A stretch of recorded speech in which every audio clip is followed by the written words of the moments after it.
Well, we're back for another segment, believe it or not, with the Grassy Knoll. Beyond the Grassy Knolls, we call it these days, and we have with us Ev Halliford. You have heard him before. He's been on once. He's also been on with Gordon Comstock, and that's those are shows apparently that resonated very well with all you folks. I'm not saying this demeaningly, but you know, one of the things that we do, and that Gordon does too, is we have shows on with people who are, just like ourselves, and that's not a bad thing. I think that's something, like I said, resonates with folks because listeners want to know there's people out there just like they. And the last time Ed was on with us, we talked about his remembrances of his dad, and that got some kind of response. There's no doubt about it. A very positive one and a very emotional one. And Ed also struck a chord when he was on Gordon's show not too long ago, and he's back with us today from the great city of New York.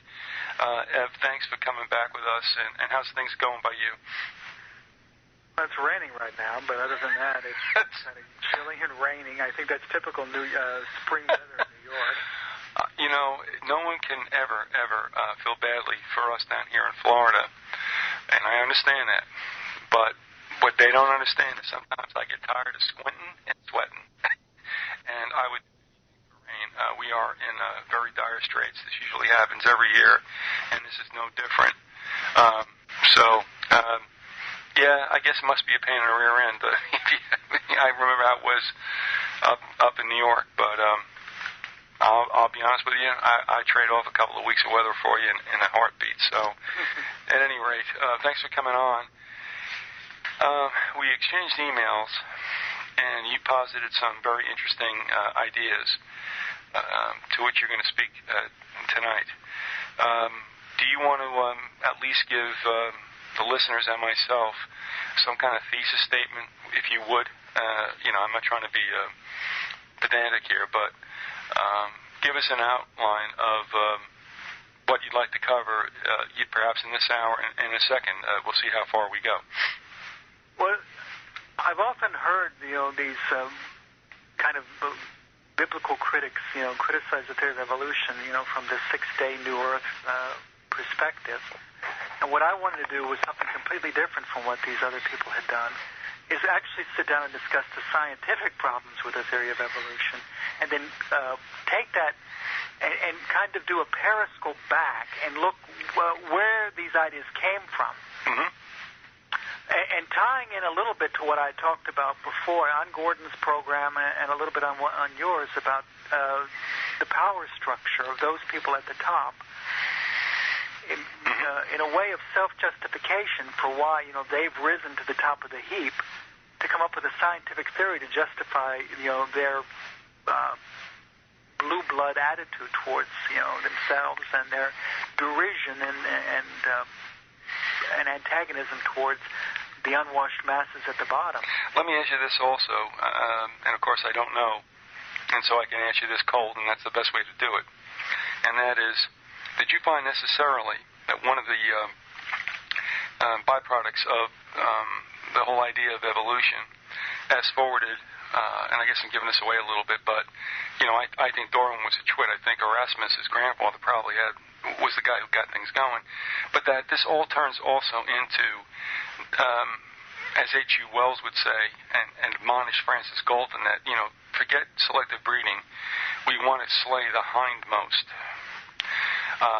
And that was very prevalent in United States society and probably was abrogated, or at least delayed, by World War II, and now I think is rearing its head very surreptitiously under the banner right now of bioethics.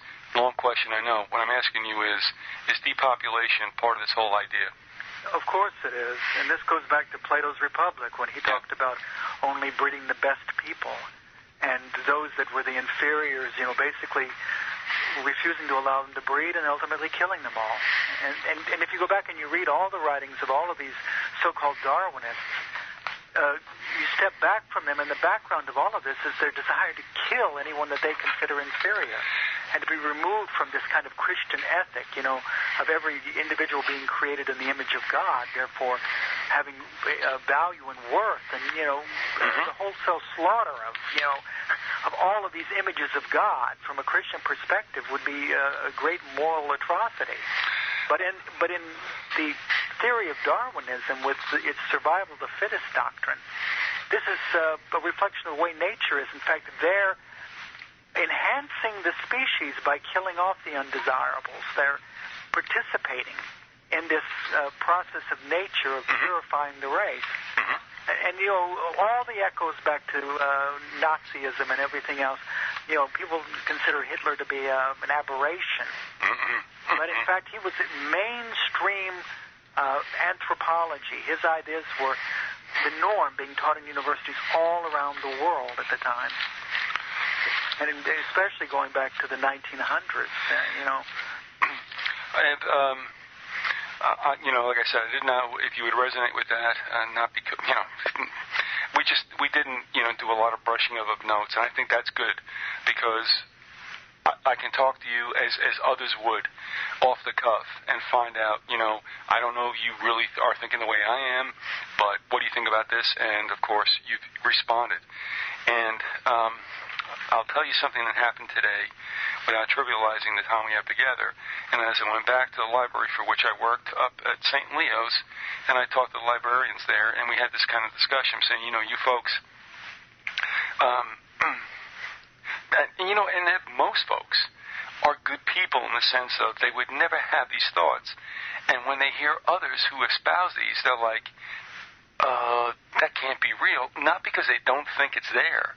It's because it's not within their ken to be this way. And that's meritorious. But that they have to understand that that's being kicked around in high places. And one of the things I spoke to them about, and I don't know if you've ever looked at that website, Galton.org, an exchange that's also captured in the book by Edwin Black called War Against the Weak. When Galton's like, look, if we want to kind of benefit the races, why don't we just have selective breeding, which also obviates marriage. Ward and June Cleaver are not going to get married unless they can give us good, or they're not going to link, if you will, unless they can give us, superior offspring. And H.G. Wells basically slapped Galton down and said, the heck with selective breeding. Let's kill the hindmost, as happens in, nature. And, folks don't really believe that he really meant that. He did. And he's representative of an element that was very, very prevalent at the early part of the 20th century, kind of went underground. And also Rockefeller's part of this with the Population Council and the whole idea of, mandatory sterilization of those who were seen to be inveterate criminals, blah, blah, blah. That happened in the United States. That died away. Now it's coming back again. Again, I know I've said a lot, but people have to understand, I'm only trying to frame the fact of that spirit has been with us through the 20th century, and it's coming back in spades right now. Your thoughts on that? It goes back to the 18th century as well. Yeah, it does. I think about the 1700s with the beginning of the so-called Enlightenment, which, of course, we could go on for hours describing how the Enlightenment was just a rediscovery of these old pagan ideas. It's postulated by Plato and Pythagoras and all of these people from the mystery schools. But the point of it all being that the evolution itself, the theory goes back to the Hindu belief of the progression of a soul through various life forms, beginning with insects up till you finally reach that highest state where union with the so-called gods. And this is the context in which this theory was postulated. And when Darwin and Darwin's grandfather Erasmus and T.H. Huxley and all of those so-called evolutionists around him first began to postulate this theory of natural selection, they had this context in which to justify this racial supremacy doctrine. And then they postulated the theory, a theory which Darwin himself said if they couldn't find intermediary species in the fossil record, would be proven false. And, they have been searching for 160 years now for evidence of Darwin's theory of natural selection. They haven't been able to find a single intermediary species. I mean, I remember studying high school biology, and they talked about a species was the smallest unit of an organism which could reproduce with itself and no one else. And we all know you can breed a horse and a donkey and get a mule, but the mule is infertile, and this is true of all of these species, and even with genetic manipulation, what they call, GMO foods and everything else, putting pigs' genes in corn. These kinds of manipulations don't produce new species. You may alter the characteristic of a species. You may make a tomato, able to last longer in the shelf, but you're not creating a new kind of tomato. And we haven't been that successful at creating new species.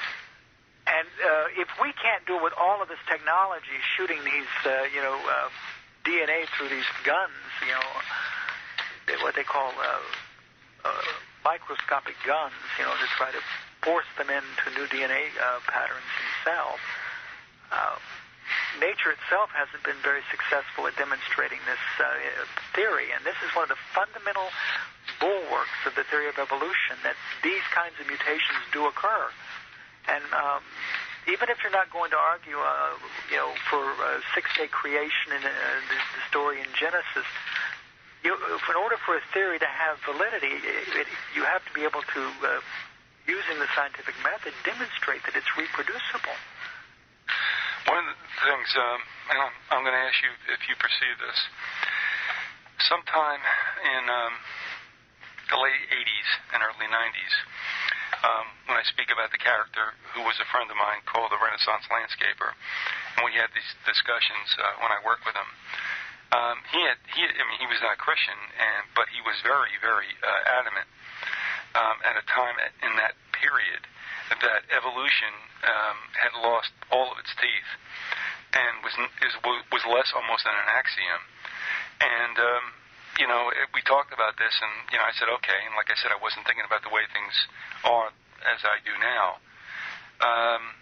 And so we saw that kind of fall the way of nickel candy.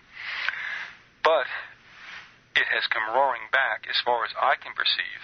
I'm long removed from talking to him and being with him.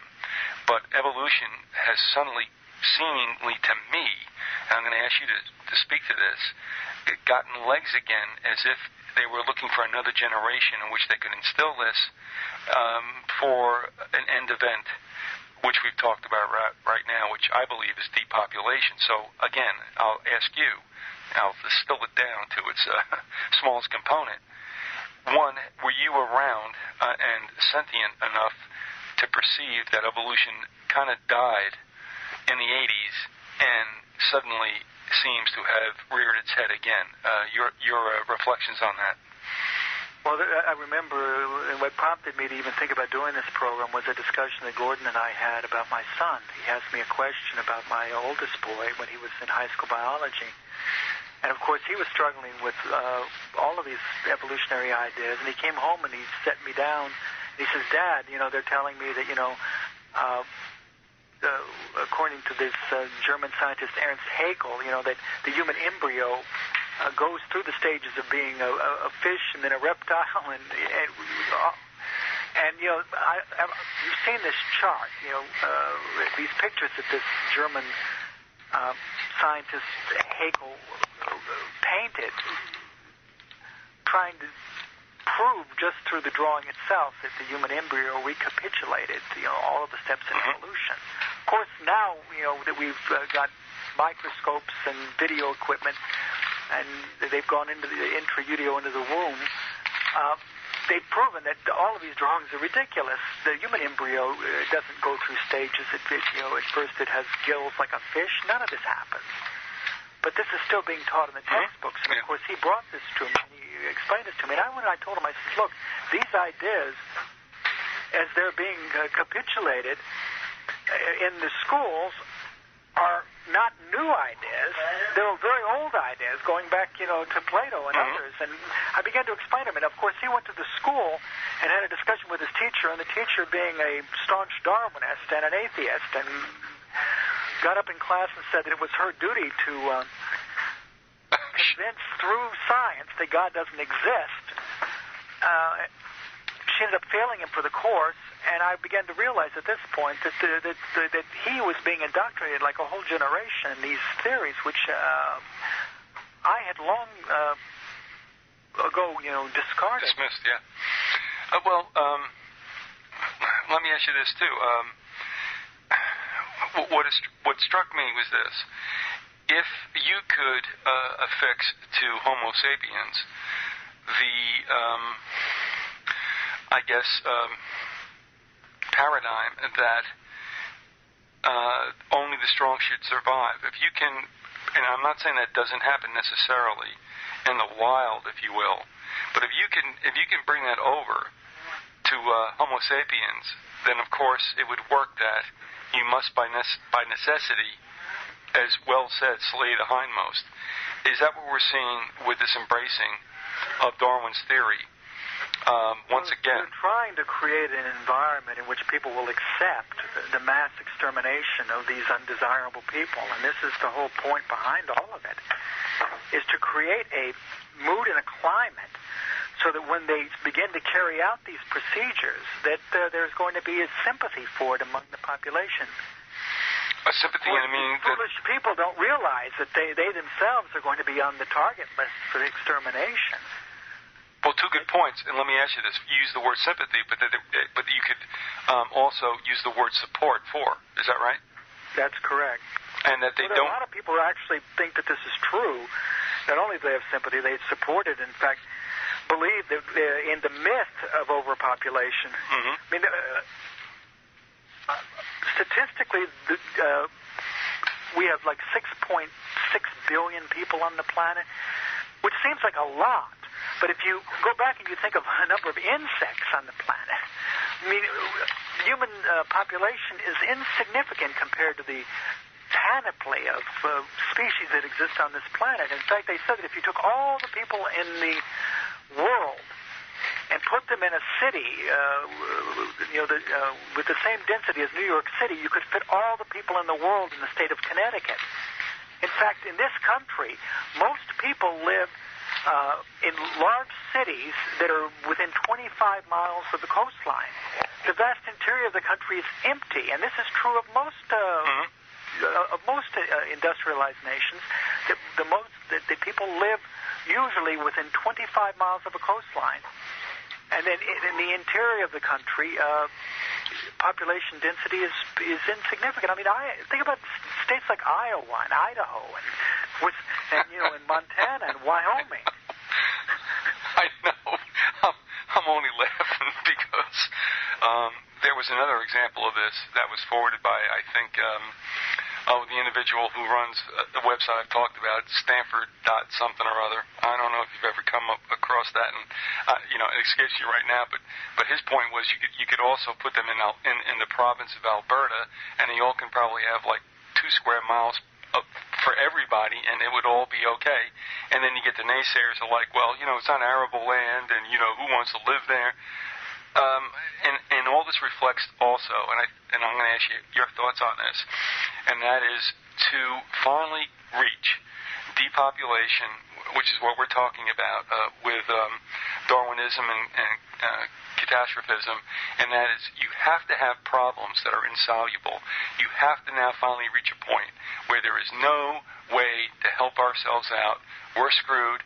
The only answer is depopulation.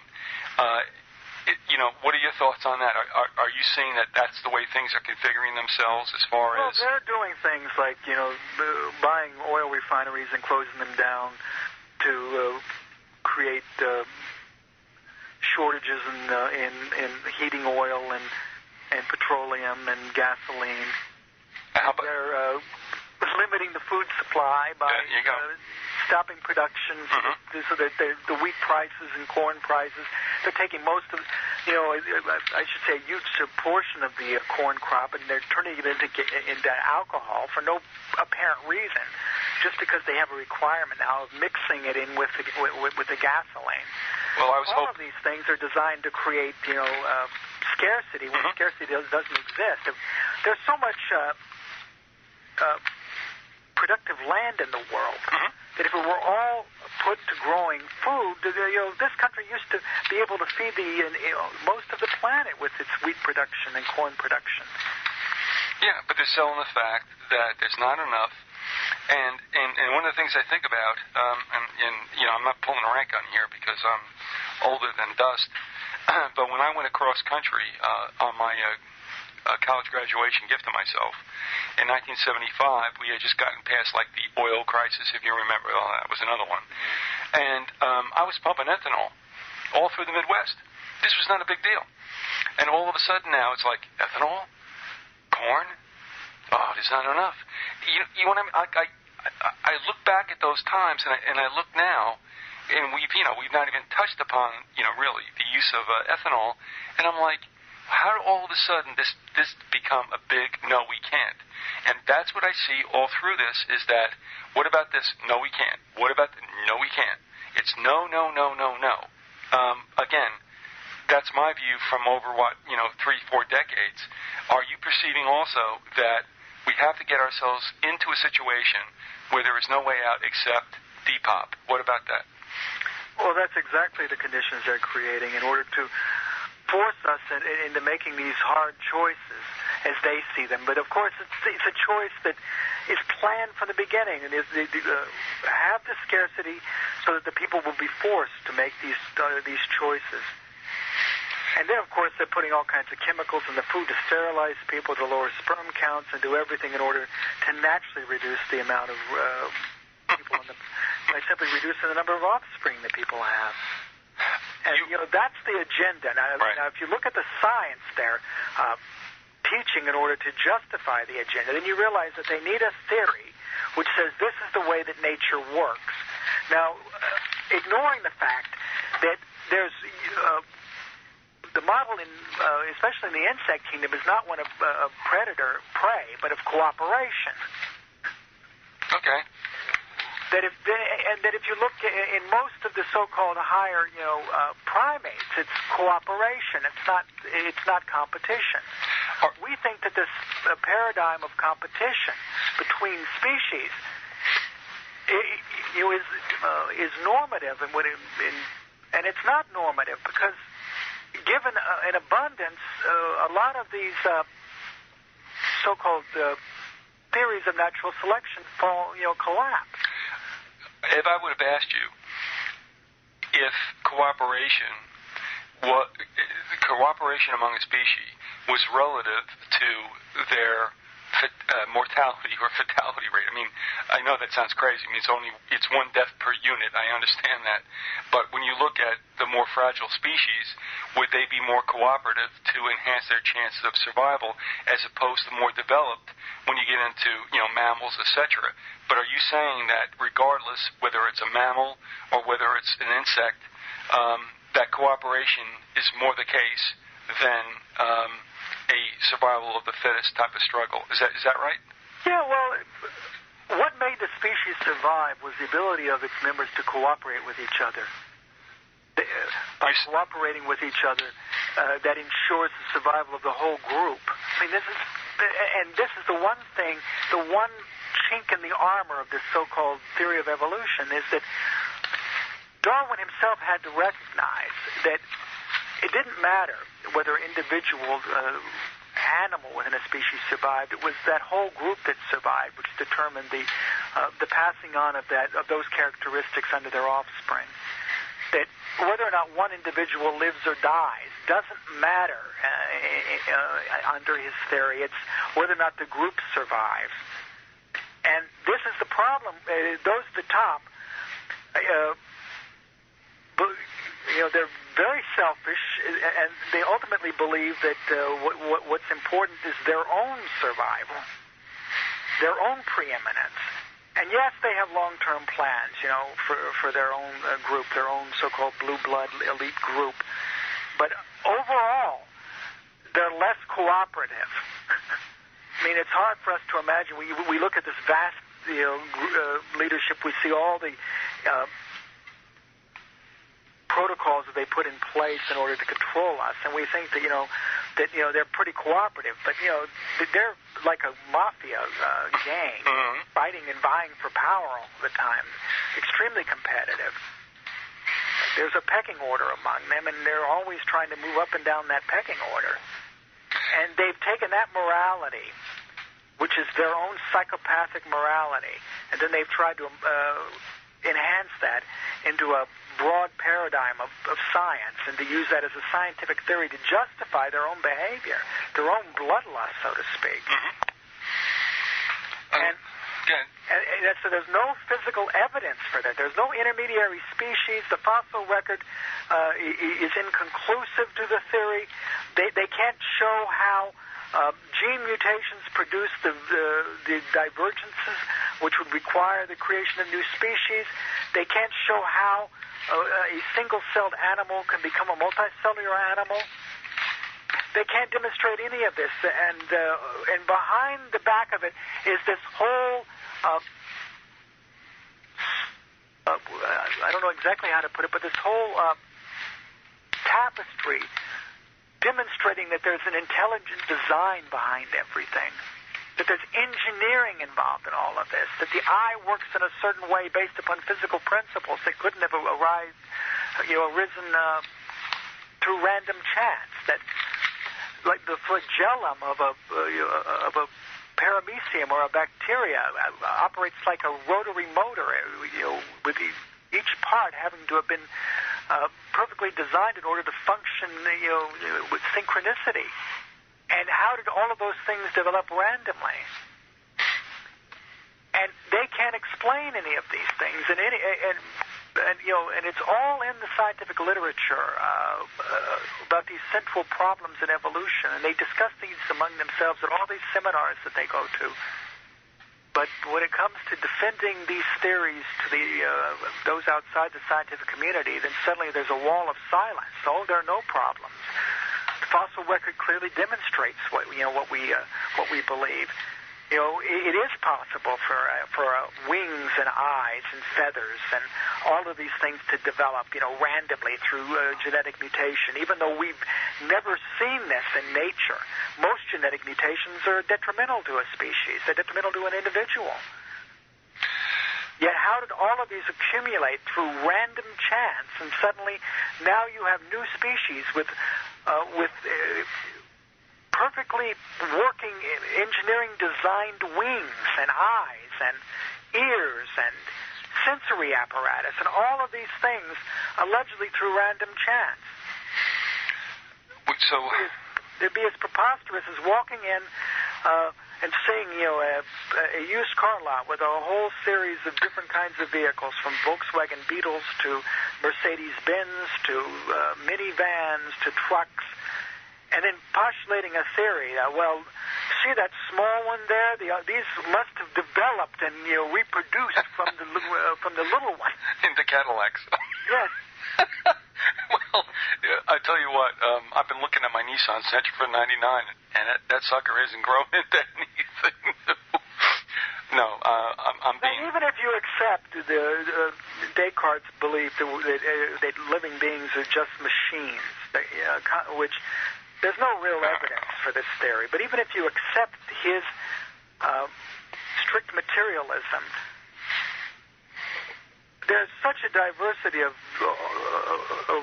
design in all of these machines, yet a uniformity of purpose throughout all of these species. We think of whales and fish. Their fins resemble each other, yet they're completely different species, and one with gills and one with lungs. Mm-hmm. How did that develop? How did a whale and how did a porpoise and a dolphin end up with fins that resemble the fins of a fish? Yet if you look at this as that there's a common designer behind all of these, I mean, you go and you look at an architect, like Frank Lloyd Wright, and there's a commonality to all of his houses and all of the buildings he designed that were part of his creative vision of how he saw, structures. Yet people look at the panoply of all of the designs in nature and say, well, there is no pattern. There is no intelligent mind behind any of this. It all developed randomly. And to me, this is one of the central philosophical problems with this whole Darwinistic theory, is you're forced to ignore the evidence of your own eyes and your own senses. You're forced to ignore these patterns, which clearly show, as I think it's Psalm 103 says, the heavens declare the handiwork of God. Mm-hmm. And yet, if you're amoral and psychopathic and you wish to murder everyone around you, and you don't want to adhere to the value of any human life, to believe that there's a hand behind the world that you have to answer to at some point, that's entirely inconvenient for you. We're on the bottom of the hour, and we're talking with Ev Halliford, and you folks have heard him here sometime before. He's also been in an interview with Gordon Comstock, and those files are still available on Gordon's website. Ev, I don't know if this pertains to what we're talking about. I've not got a chance to read it. You did come out with a novel, let's just talk about it. I mean, I don't know, you were on the precipice of having a publisher. I don't know where that's going, and I hope I'm not talking out of class, but can you speak to that, and whether or not that has any bearing necessarily on what we're talking about? Can you and would you talk to that? Well, I've got right now I'm in the process of struggling with the book contract, so apparently, if I can get the contract signed and everything done, the book's going to be published maybe in October. This has been a 15-year dream of mine. I didn't think it was ever going to happen, because after being turned down by every major publishing house under the sun for years of attempting to get it published, finally this small publishing house has agreed to do it. And it does relate to this theory that I had about the nature of perception, which is part of this second thing I wanted to talk about evolution, is that evolution, it presupposes that this material world that we live in is actually real. And, that objects that we see and that the world that we perceive, that there isn't something beneath all of this. It's what this physicist David Bohm called, I don't know if you know about David Bohm. He believed that there was an explicate order, which is the world that we see with our eyes and with our senses, the world we can measure. But there was an implicate order that we can't necessarily see with our eyes or measure with our instruments. And that implicate order was more holistic than, less particular than the world which we could see. And he argued that part of our problem is that we created lenses, telescope lenses, eyeglass lenses, and lenses tend to focus your attention to a small area. And when we look at a small area, by virtue that we're looking at that small area, we fail to see the panorama, the whole huge picture of things. And this was the theme of the book that I wrote, about a human life and how in each individual human life we can see, by looking into the heart, the experiences, the struggles that we have in that individual life. It gives us a picture of all of the struggles that all of us have. And by looking through the eyes of that character, that person, that we begin to see through the eyes of other people, that the panoply, the tapestry, which we're all like threads woven through it, and to me this was one of the themes about I wanted to cover. And this is not Darwinistic, because in Darwinism, the vast majority of individuals die and death reigns. But in this tapestry, there's no one lost. No one is lost. No life is insignificant. No life is not worthy of praise and of honor. But are you saying that we go through life basically with tunnel vision, and we don't understand the whole breadth of creation? I mean, we also don't understand that our place, the synchronicity, the serendipity of our lives, about how we encounter each other. I mean, all of us have these odd synchronicities in our lives where, we meet people that somehow knew other people in our lives, and we have conversations with them, and then we suddenly realize that we had a connection to them even long before we met them. Mm-hmm. I've had this happen so many times in my life, and every time it happens, it reminds me of the 6 degrees of separation that they talk about, how each one of us is somehow connected to every other person in the universe. And Bohm talks about this holographic idea of the universe, that the universe is in fact a hologram.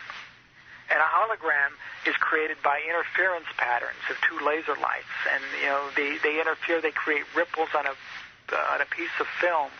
And in a hologram, or in a holographic film, the entire 3-dimensional object is stored, and you can cut it into smaller pieces, and each smaller piece gives you a smaller miniature of the larger picture. And he says this is the structure of the universe. This is how everything is interconnected and related to everything. And this is a sense which is the opposite of evolution. Mm-hmm. Evolution says that, it's survival of the fittest, and most of us are refuse, and the inferior, are destroyed by nature. And they don't produce offspring, and they don't have any value, and they can be slaughtered and murdered. Whereas if we live in an implicate universe, as Bohm and this neurologist Carl Pribram says, where everything is interconnected, where the universe is a fluctuating energy field, and we're part of that field. We're interacting with that field in our whole human life, and our consciousness is merely using these bodies of ours as a means in which to communicate and experience this 3-dimensional reality we call the world, this kind of matrix that we all share. Mm-hmm. Then death itself is merely a part of that tapestry. We're experiencing this as a part of the tapestry. It's not permanent. It's not real in the sense. It's part of this illusion that we experience. It's part of this, and Christianity in its nature says that, through the, this resurrection of Christ, that he demonstrated that what we experience with our senses, being trapped in a sense within them, it isn't real. That ultimately, once our consciousness is freed from the body, we may not be able to communicate or interact with this 3-dimensional physical world anymore, but the consciousness somehow survives the death of the body. And this is not what Darwinism, with its strict materialism, teaches us. That most of us are unconscious, and most of us are unintelligent, and most of us are deserving of death. Well, let me ask you this. When you say the consciousness exists, isn't that another way of saying, and I'm not putting words in your mouth, and you'll tell me if that's not what you're thinking about, but, I mean, to me, when you said that, it necessarily means that consciousness or the soul never gets destroyed. God does not destroy the soul. No soul is ever destroyed. It goes on in an afterlife wherever it might go. But the physical husk, may be just that, and it's shirked off, as Shakespeare would say, the mortal coil. But am I right in saying that when you talk about consciousness, to me what I'm hearing from you is the idea that the soul goes on? Never, ever is anything destroyed regarding that. And I think that's scriptural. Am I right or wrong in getting that from you?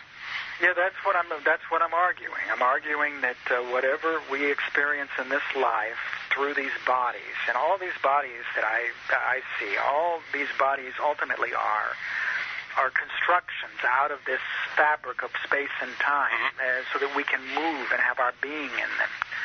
In a way, we incarnate, not in the same way as the Creator, according to the Christian, incarnated and became Christ, but we incarnate. We enter into this physical world. We build from the world bodies for ourselves out of the material. I mean, literally, this is what happens. Anyway, we start with a single cell, and then we multiply to more cells and more cells. Then we take in food, and then we break down that food, and then from that food we build more cells and more cells. So there are billions of cells in a human body. And then those cells begin to die and go into dysfunction, disharmony, and eventually the body ceases to function. This is the biological process.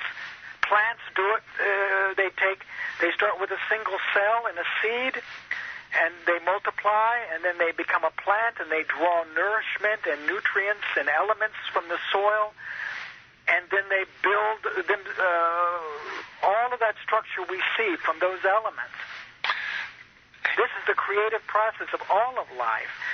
And if you go back and you look at a plant cell or an animal cell, they have the same structure, the same DNA, the same programming, the same methodology by which they reproduce themselves.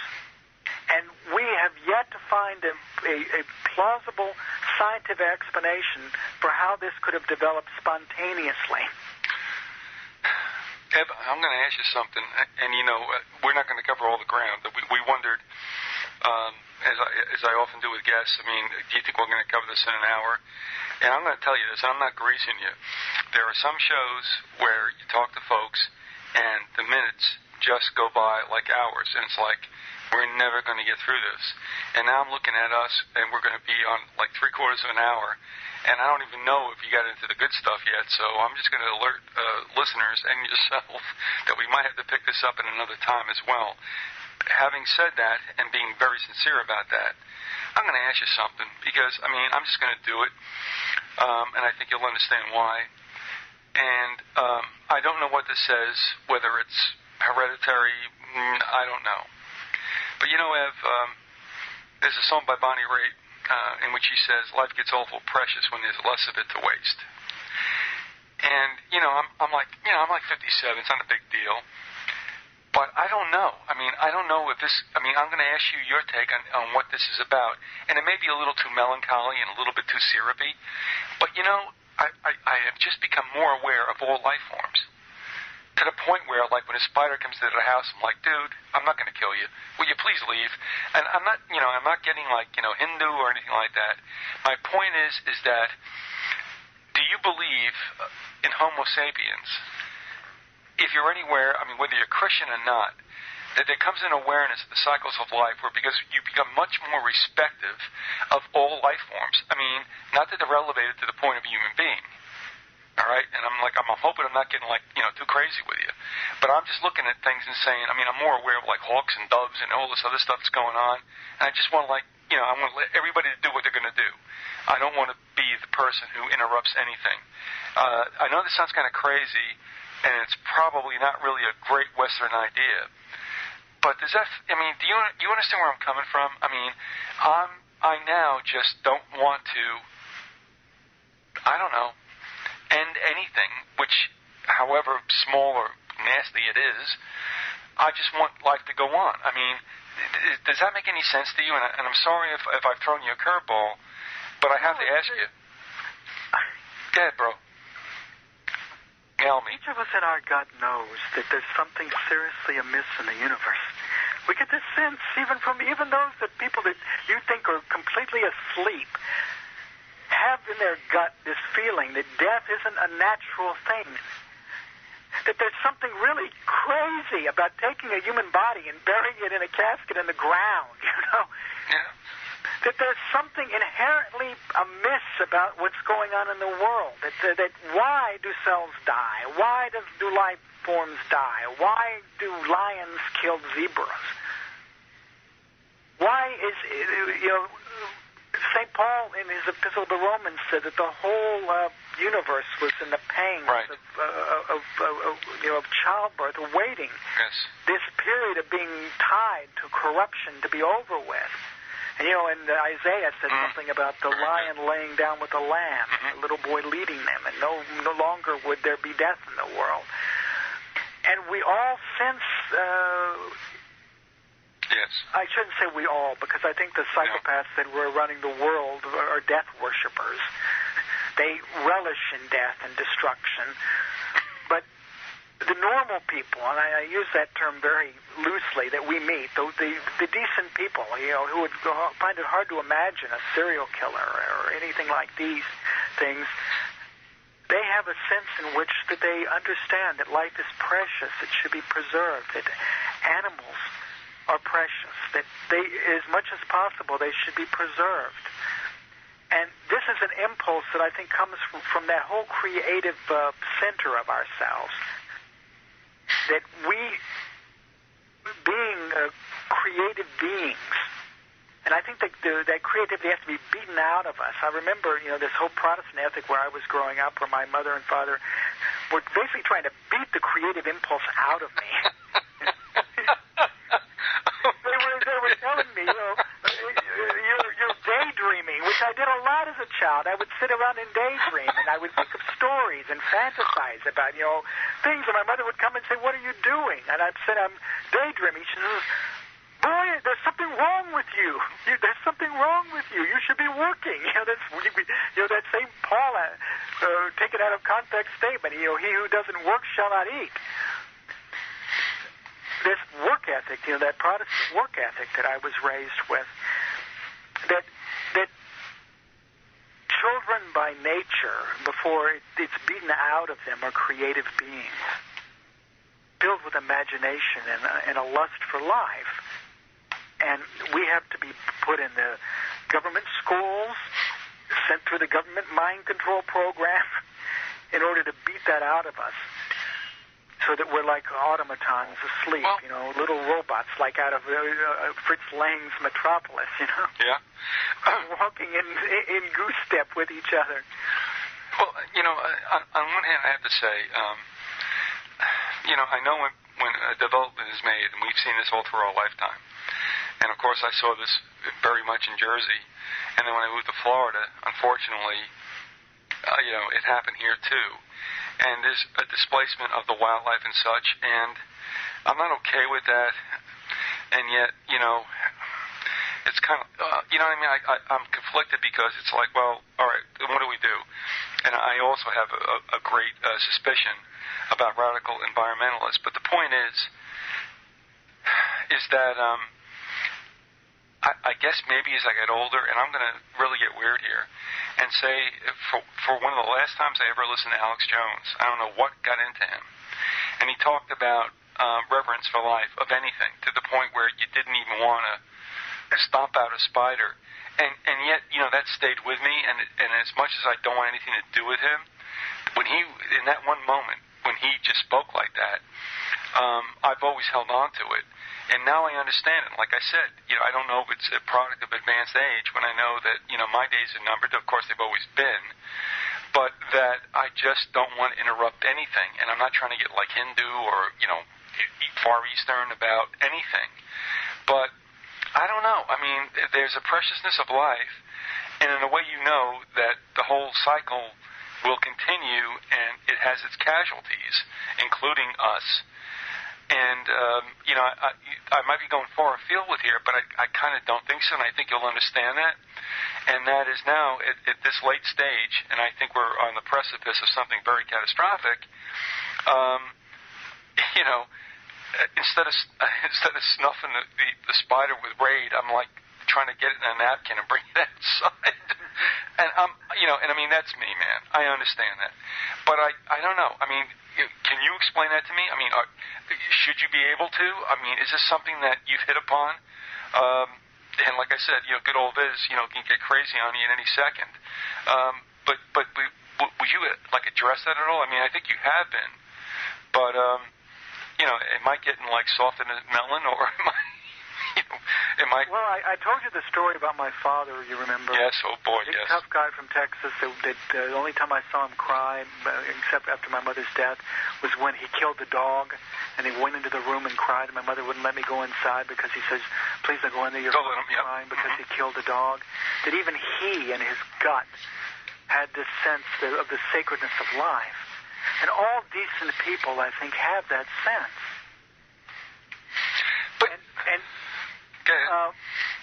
that's. I don't don't want to kill anything. I don't want to be responsible. I've been a vegan for 10 years now. I mean, there's no, people laugh at me sometimes and say, how could you not eat meat? But I said, at least I know some animal isn't dying, so in order to give me life. I mean, it was the hardest thing. I mean, I was a big meat eater, and I loved my steak, and I loved my, barbecue and Texas barbecue and everything else I grew up with, and it was hard to give up all of that. But I think in these last catastrophic days that we're living in, right on the precipice of something dark, of entering a whole new dark ages in a way, in which those feudal forces that that had allowed us out of our cages for a while want to put us back in the cages. I think that those of us that still have the light and still have the desire to cherish life and to turn away from death, that we should be celebrating life. We're not going to get into a lot of the other stuff which you laid out.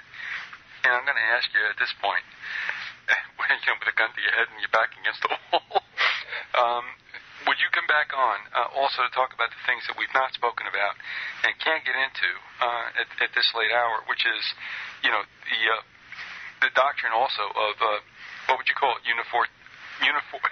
Uniformitarian. Yeah, that's too long a word for me, bro. Look, I can say one quick sentence to give people a kind of foretaste of what is going to come. Okay. There are two theories of history. One is catastrophism, the belief that we're going through a series of catastrophes, that we have the great flood, the deluge, and then life starts over again on the planet. And in catastrophism, you can have an advanced civilization, and that civilization be destroyed by catastrophe, much like these theories about the dinosaurs being destroyed. And then civilization starts over again.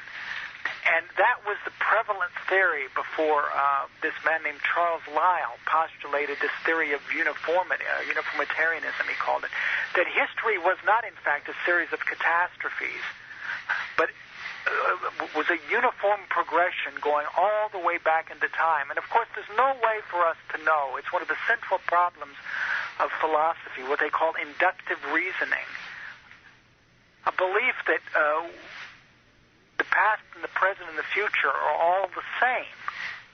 We can't prove this, no more than you can prove that the velocity of light, which we now measure at 186,000 miles per second, has always been 186,000 miles per second. All we can say with any degree of certainty is that the universe and the laws in the universe have been constant only for as long as we've been able to perceive them. We can't say anything about the ancient past or the future. We don't know that when we get up in the morning that the Earth is going to rotate at the same speed. We don't know any of this with certainty. And this was one of the central problems of philosophy, what they call inductive reasoning. Taking an event from the past or an experience from the past and then, projecting into the future and saying we could make predictions from that. We can't, no one knows the future, so to speak, and I think we even know less about the past. How many times have you had an experience in your life of a series of events and you thought you understood what was happening, but now that you've had sufficient distance and more information, you've come to realize that your conclusions about those past events were completely mistaken? And this is the problem. This is the problem with the whole scientific theory. It's based upon our experience now. And we take our experience now and we either project it into the past or we project it into the future and we try to make predictions from it. All right. Now, let me ask you this, because, and again, I don't mean to pin you down or anything, but we go back and forth with this thing about global warming, and I'm not saying that it's not happening. The question whether it is induced or exacerbated by, man's presence on this planet, or whether it's, it's the cycle this time around. Myopic vision can, as you would say, I guess, abet, I would say, nefarious or knee-jerk reactions to what's going on instead of standing back and saying, look, let's look at the whole scope of things and whether this has come around again. Would I be right? I mean, this is what I think you're saying, and that is, let's stand back and take a look at the whole spectrum across so many, as much data as we have. And right now, I think, global warming, though I don't doubt it's happening, is this natural, or is this something we've, It's funny. The same scientists that were predicting global warming are predicting it now. 30 years ago, were predicting global cooling. So they've changed their opinions, their minds. But ultimately, if you stand back again, behind all of this is this whole idea we talked about earlier of scarcity, that resources are running out. Man is putting such a strain on the planet that we have to reduce population. It's the same agenda behind all of it. Go ahead, I'm sorry. Fact, carbon dioxide, which is the life gas, the gas which gives plants their life, which plants produce the oxygen, that whole cycle, that symbiosis between us and the plant kingdom, is driven primarily by carbon dioxide. So if ultimately you work to cut down carbon dioxide emissions, you're going to reduce the fruitfulness of plants. You're going to kill the planet. Mm-hmm. And it's absurd. I mean, it's just completely absurd because we don't know what the optimum level of carbon dioxide is. All of this is based upon, theories about, the relationship between, carbon dioxide and temperature, which have not been conclusively proven. And it's based upon, this framework, as I said, of eugenics, which stands back behind all of it. Well, let me ask you this. I mean, I've asked other guests this. You not necessarily have to field this question because you didn't know this was going to be asked, and you don't have to have an opinion on it cold. But I tell you what, I stopped the show for a while. I came back because I think 2008 is a very critical year. That's my take, not yours. But let me ask you this. From a Christian perspective, from just an observation perspective, one or both together, what is your take about what we might be on? And I know this is a leading question. What we might be on the precipice of? Are we looking at something, shall I say, revelatory, as in Revelations? Well, I think that there are people that want to bring about this. They want to make the book of Revelation happen in this time. It wouldn't be the first time that this has happened. I mean, there was a theory in a group of people called Montanists in the 200s that believed that Christ was coming back and set out to create a whole series of events. They provoked the Roman Empire into a mass persecution of Christians in order to justify, that Christ was coming back to force his hand. Mm-hmm. In the year 1000, at the end of the so-called first millennium, there was a whole group of people that were looking to the heavens and for signs and wonders that Christ was coming back. In the year 2000, the same thing. All of these people talking about the Mayan calendar and, December 21st, 2012.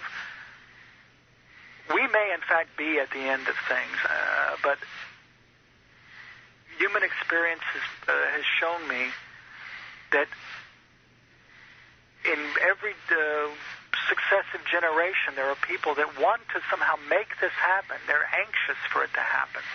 And in a kind of sick and perverse way, there are Christians who want to see Armageddon, who want to see mass murder and destruction in order to bring about, the second coming of Christ. And I don't want to see this happen because in the end, it may all be, wish fulfillment.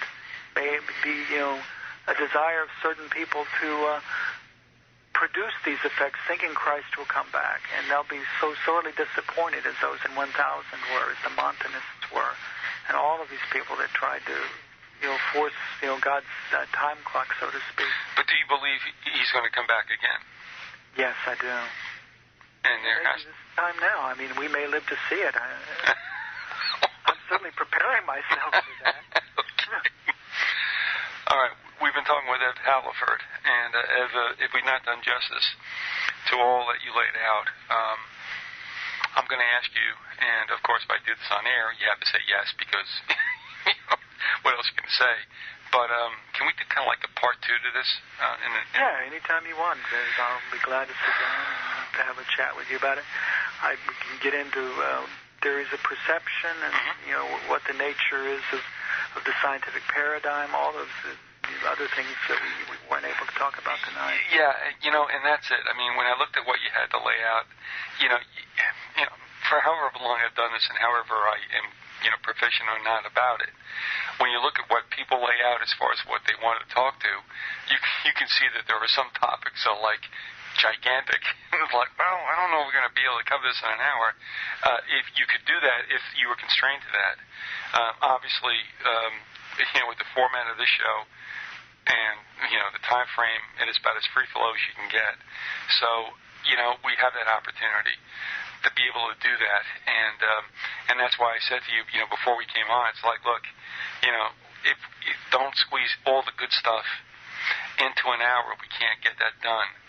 And again, like I said, I cannot be presumptive or generous with somebody else's time, because the good thing about talking to someone like yourself is that, like, you're a real person with a family and children and constraints, and that's something that listeners, of course, are all part of, and they can resonate with.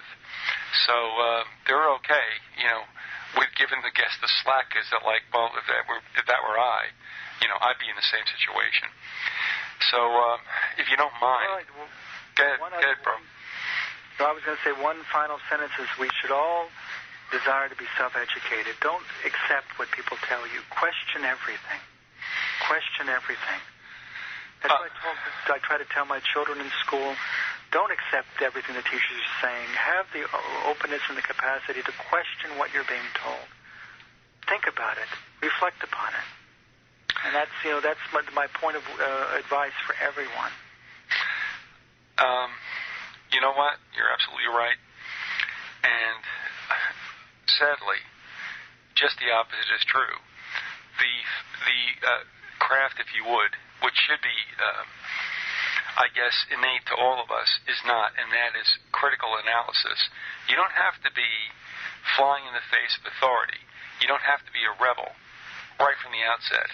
There's nothing wrong in saying why, how come, and let's talk about this.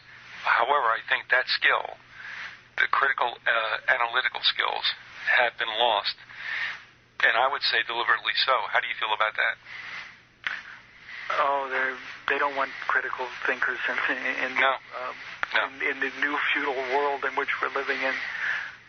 They want dumbed-down slaves that basically will do what they're told. And unfortunately, I think that I'm not going to survive if we go into this neo-feudalism. I don't have the self-discipline to become a willing and slave.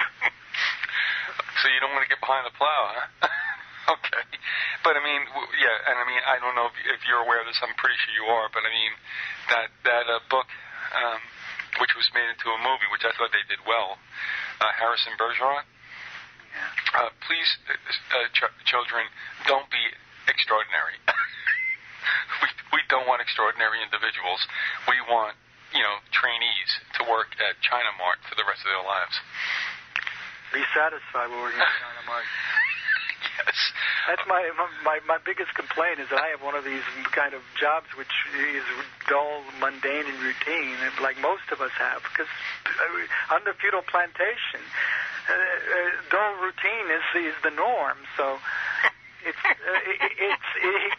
of, and the last thing you want to do is stick your head up. It's like that old Japanese proverb, the higher nail is the first to get the hammer. Well, that's great.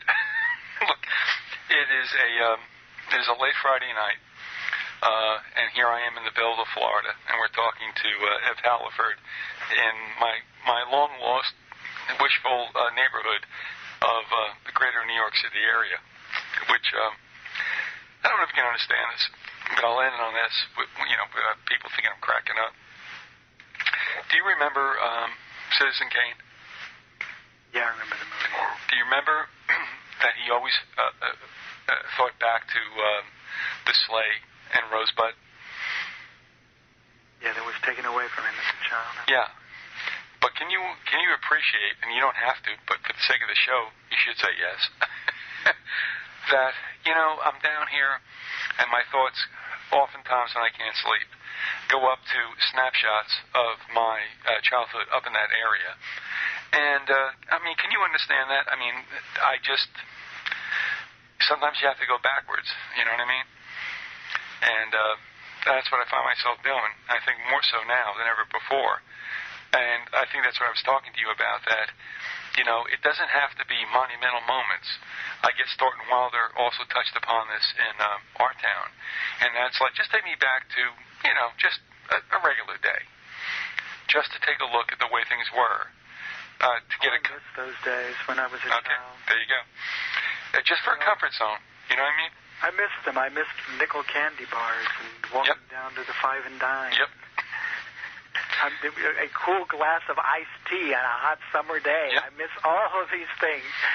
A friend of mine kept telling me, "Are you happier now that you are more awake and you realize how the world really works?" And I said, "Yes and no. It's a kind of bittersweet happiness in a way."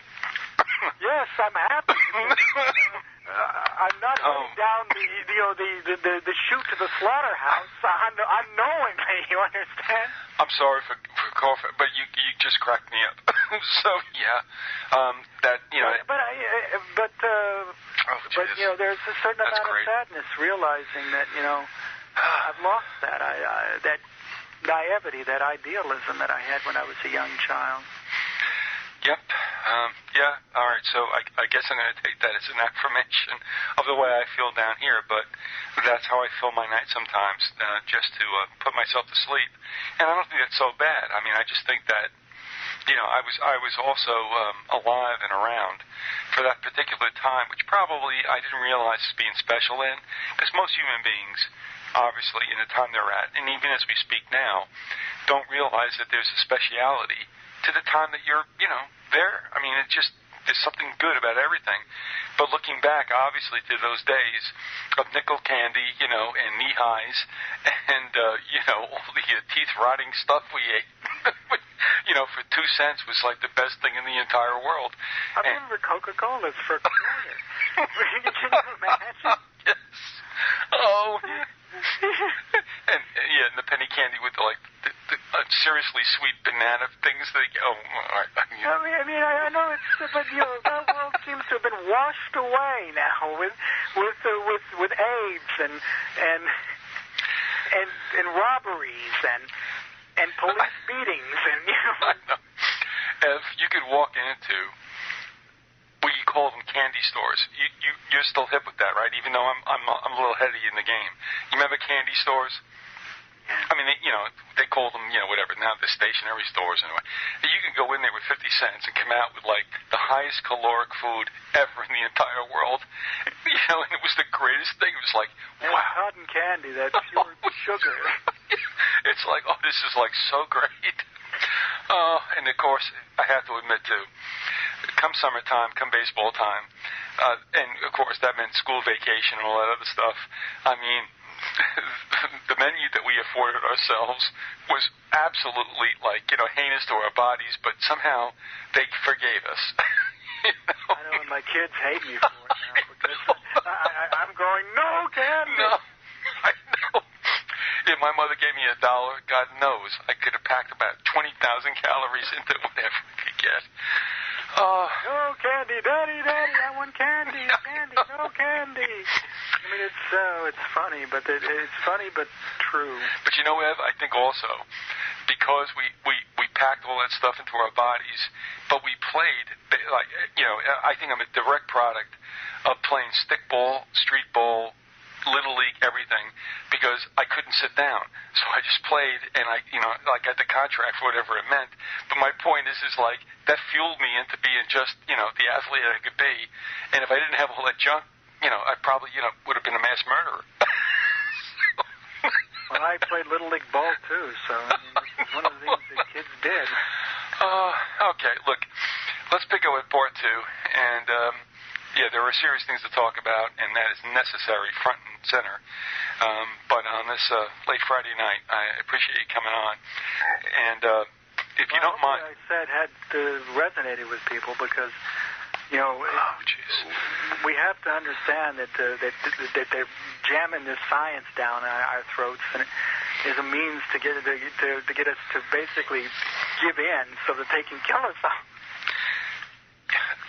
Let's call it what it is, and I mean that is, you know, something that all people will be, you know, putting their hands to their open mouth and going, "Oh no, that can't be." But it is definitely the situation.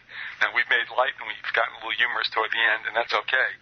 But we can't lose sight of the fact, honestly, that there are nefarious forces at hand, and people have to decide how they're going to come down, whether you're Christian or not. They're going to choices to be made, and it's a serious situation. Still, you have to live your life, and you have to extract from it, you know, whatever beauty you can. To me, it's getting easier and easier, and that's why I said back to you, you know, when I look at life forms, all of them, it's like, you know, can't we all get along? I was not that way when I was 20 or 30 or 40. Something definitely has happened, and that's probably because, you know, the life cycle has knocked on my head saying, you know, you never know when you're going to be called, and that's okay. I'd rather go out cooperating and fighting. You know, they talk about, I'm going to go down fighting. I think more I would rather go down cooperating now in this stage in my life than go down fighting. And you know what? I'm talking about cooperating with each other, not cooperating with our enemies. But you know, Ev, you know, here's the other thing I do battle with, you know, excuse the pun, with, you know, I don't know, Christians or those who call them such, and that is, you know, I'm looking in the days of grace since Christ has come and died and been resurrected, and it's like, you got to put the sword down. I mean, that's hard for me to do because I'm just by nature nasty and, you know, pugnacious, but that's not the way of Christ, and that's what we're facing now. And the way is not to battle, but, you know, obviously to put on the full armor of Christ and turn people, if we could, to a saving knowledge. I think we're called to open people's eyes. Yes. As tough as it seems to be. Shake them, rouse them from a sleep. And, you know, people sometimes get angry when you shake them and rouse them from a sleep, so you have to be expecting that. And yeah, and I would say that is going to be the case from this point on, but, you know, for what better purpose would you want to do that and take the heat? Yeah, but I imagine myself that there's a fire in the house, and the person is a sound sleeper, and you're shaking and saying, "Get out of the house, it's on fire." So they may be angry with you, but once they're awake and realize the danger that they're facing, they'll be grateful that you've woken them up, so... This is how I comfort myself through all the shouting and the torment that they're giving me while I'm trying to wake them up. Well, I mean, that's an excellent example. But that also, I think, interjects into the schema is that they must understand that the house is definitely on fire. I think that'll become more apparent as time goes on. If it isn't, there's not much you can do. I think we've been told that that might also be the case. But for those who can smell the smoke and see the fire, I think, you know, that there'll be a dispensation for them. And also, shall I say, an added incentive to understand that the time is short. I know that's kind of vague, but I think we're upon that. I think 2008 and 2009 are going to be very pivotal. I agree with you. I think that we're right at the cusp. Yeah. The movers and shakers want to make their move now, so that's why, you know, I'm so happy that the book of mine is going to be published. But I told Victoria, my wife, I said, you know, it would be my luck the way things have been going. The book's going to come out in October, and we're in martial law. That's it. Sorry. It's coming out. And what is the title of that again? Visionary. All right. And all about seeing. Okay. It's a novel. It's supposedly fiction. But can I assume, I mean, you sent it to me. I have not yet read it. I mean, can we assume that it's futuristic and not necessarily so fictional? Would that be right? Yeah, it's basically it was a fictional retelling of our experiences coming from Texas to New York. So it's a kind of personal travel log of what happened to us. Of course, fictionalized in the human imagination, and those universal themes of small town life coming back to the city and what happens to you when you don't know anything about the way a big city works and how you're basically eaten alive. You're the weak prey in a predator society. So, and I spun a tale,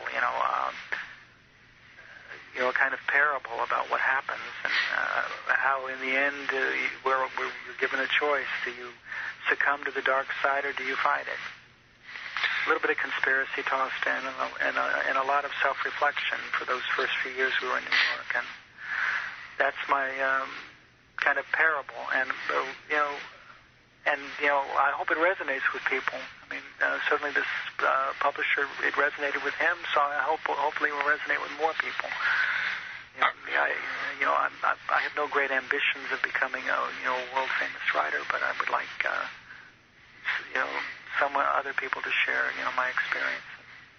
Well, the more accurate and true your description, probably the less you're going to be a mass consumption writer, because truth somehow gets lost when you get involved with the money. And as we've always said in the show, money changes everything. But still, in all, that doesn't mean that the craft that you've taken and the work that you've done doesn't have value. And we'll be looking forward to that. And of course, probably we'll talk before that does hit, whatever it does hit. And hopefully it'll hit before Christmas, because that's always a good time for that to happen with your publisher. But Ed Halliford, thanks for being with us. And if we can do a part 2 in the near future, would that be okay with you? That's perfect. Just, you name the day, and I'll be glad to sit down and talk about the other stuff. Yeah, I'll tell you what, it's good to talk to you again. I'm glad you were with Gordon. And, people email me to this day that, you've resonated with them, and that's a pretty good sign. And I think we've had, pretty good people that listen to the show. And well, that's what Gordon told me, that the last program I did with him, that people sent him very positive emails about it. And I try to be real. I try to be open about and honest with people, and I hope that comes through. I mean, I'm not trying to put on the airs of pretense about being the smartest or the most articulate. Too many polished people out there that can talk a good stick, but right. But you don't. The thing is, you don't have to give them. You don't have to be a goody two shoes and give them good news. What they're asking for, and this is where I'm going for, to, and that's what I'm saying, and that is they want reality. If you're real, that's what they want, because that's all of us what we want. And the listeners, do that all the time. And out of those listeners, some of them, like yourself, have come to the fore and said, okay, look, let me add this to the pot, and people are receptive. They don't necessarily need good news. They don't necessarily need bad news. They just want the way it is. And if that is hard for them to take, then go somewhere else. And that's my words, not yours. But that's what you've done, and that seems to be the way people react to it. And if they think they respond, and if they agree or not, the thinking and the responding is really what we want. It's better if they don't agree. Well, yeah. Because that gets them to think about it. Yeah, that's it. Honestly, that's true. And lately with the way things have been going, that's the discussion it's been. It's like, why can't we just talk about this? Why do we have to censor? But that's okay. Anyway, be that as it may, your return is very welcome, and your appearance on Gordon Comstock's show was well received. And when you came on with us that first time, for obvious reasons, with your recollections of your dad, there was a lot of guys that got down, and weepy about it, and only because it's real, and that's good, and we're going to continue to do that. We're not Oprah, we're guys, we cry, it's okay. All right. Hey, listen, what? My wife laughs about it sometimes because she tells me, you're just as romantic as I am. You try to hide the fact. You have the same impulses that I do, because I kind of tease a little bit about romantic comedy movies. And she's right. I think in many ways, they're far more romantic than women, far less practical about relationships. So, another topic for another night. But well, I'll tell you what, I'll stay convicted of that. It's true. Hey, Ev, listen, thanks for being with us, and we'll work something out on the sidelines for part 2. We can get back into the nitty-gritty. But thanks for coming on. Sorry we couldn't do it last week, but, we did it now. And with all that's taken place, it's always appropriate and never too late. So thanks for being with us, and we'll talk soon, okay? Okay. Take care. Good night, brother.